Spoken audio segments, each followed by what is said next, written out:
Welcome to another Just Flying episode, and a random America one again, for no other reason than, well, why not? Yeah, so this is U30 Temple Bar, which seems fairly boring as there's nothing here. Is that a load of balloons? Yeah. And they're moving by the look of things.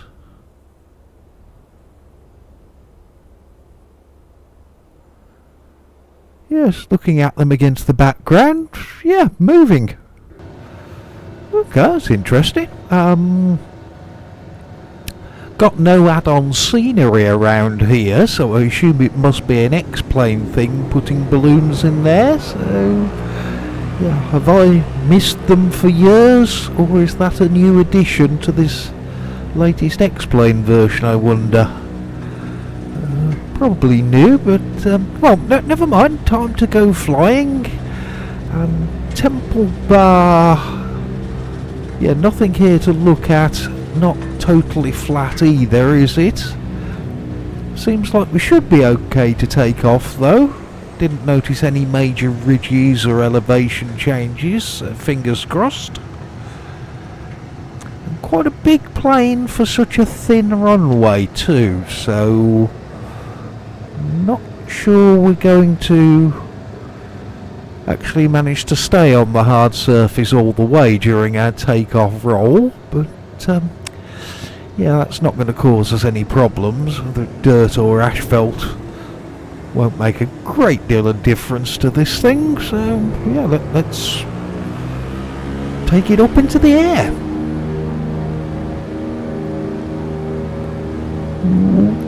Okay.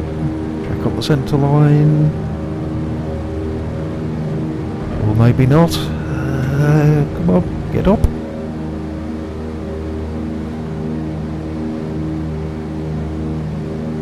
Okay, we are flying. Balloons still well out of our way. Yeah, doing okay. I think that was mostly on the runway, wasn't it, during the takeoff? Bit of a downhill slope to the airfield as well. Undulations and elevation changes all seem like they're well within the range where you could use that airport. Just that it's rather boring and you probably wouldn't want to use that airport. But such is life. Can't all be brilliant, can they? Yeah, in case you didn't know where we are, by the way, which I'm guessing is most of us, because unless you live at Temple Bar, then you've most likely never heard of Temple Bar. Well, this is Lake Mead, meaning we're just to the east of Las Vegas.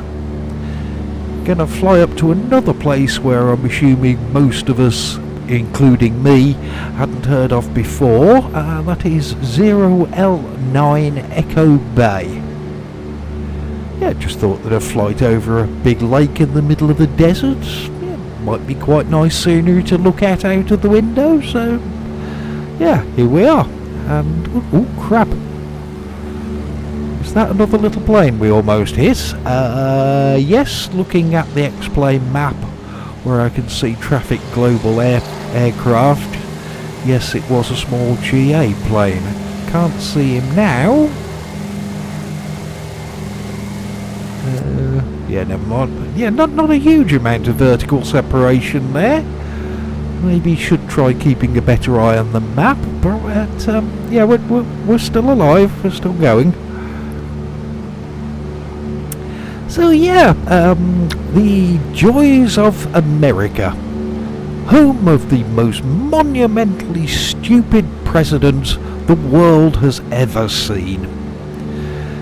Yeah, I was just about to say maybe not stupid, it's just the dementia, but actually no, he is that stupid as well as the dementia, isn't it? I mean, his dementia being something that it is getting increasingly obvious now, and even the White House have started to try and cover it up.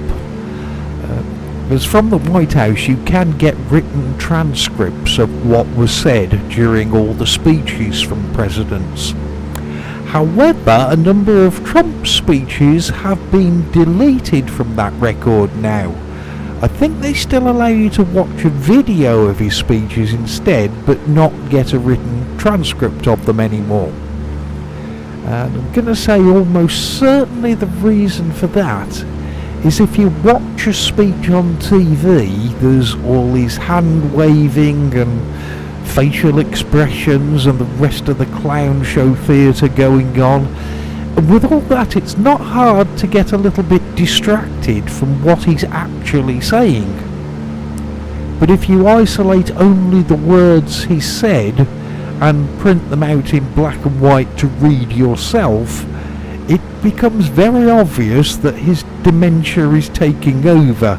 It's sentences that make no sense and are incoherent, inability to stay on topic because he's clearly forgotten what he's just said 3 seconds ago. It's brain matter that is misfiring and not functioning correctly as it should. Quite scary for somebody who has the launch codes for the American nuclear arsenal. Yeah, also slightly concerning recently was my own military over here in England, the Royal Air Force specifically. A group of pro-Palestine protesters broke into an RAF base at Brize Norton totally undetected, used electric scooters to go over to the apron area undetected, filmed themselves vandalising 2 jets by spraying paint into the engines whilst being undetected, then left the military base again, also undetected. Yeah, the security there, 10 out of 10 for that one, guys. Brilliant job. Yeah, keep up the good work. Although when you look at the security fencing for that military airfield, I have a taller fence in my back garden. I'm almost shocked that this is the first time it's ever happened at Brize Norton, looking at that fence. Is that more balloons? Yep.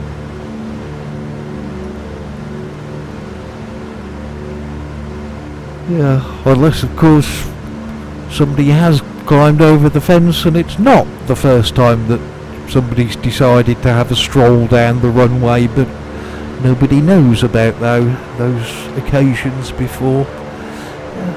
Although talking planes, I see some of those belonging to the Orange Fuckwit have just bombed Iran. That will be bombing in the name of peace, and obviously that makes perfect sense, but just thinking about it, didn't the Orange Fuckwit say that the Democrats would cause World War III if they got elected, whereas he's just bombed? Then again, everybody not in his cult of red hat wearing idiots knew that he would ignore the vast majority of his pre-election promises anyway, so I'm not exactly surprised by all of this. Plus, the average Iranian does have slightly brown skin colour, which is of course all you need to be the natural enemy of his MAGA cultists, isn't it? You can't have brown people wandering around in America doing all the jobs that the Red Hat Brigade don't want to do anyway. Yeah, and Cletus, with your 3 teeth and a school certificate to show you managed to get 50% of the alphabet in the right order, please explain to me how the overly brown Dr. Ishmael at your local hospital is taking your jobs. It's still a little unclear on that one, I must admit. So Echo Point, our destination. You can see an asphalt runway out there.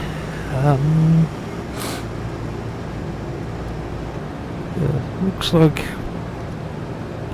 nothing other than just a runway, same as Temple Bar was when we took off, but not all places do have hangars or buildings or anything, do they? It's on its own little plateau by the look of things as well.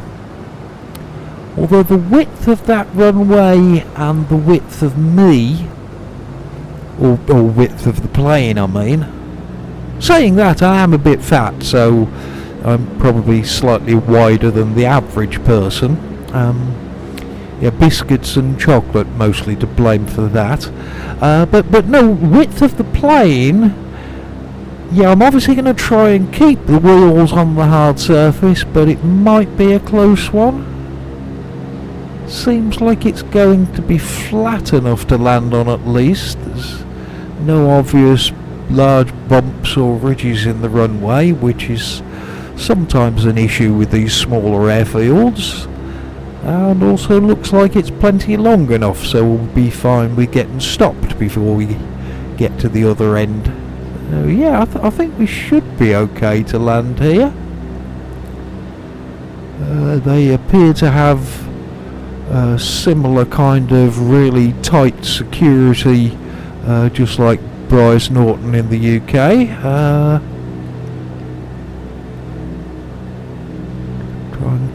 Getting ourselves on the centre line. Back over a little bit.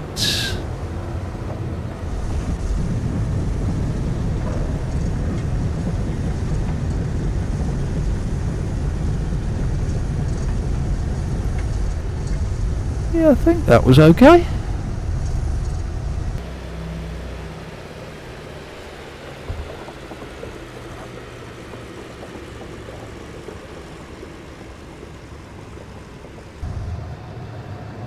Yeah, that wasn't too bad. Runway was wider than I thought when I was looking at it from further out on our approach, so we're okay with that.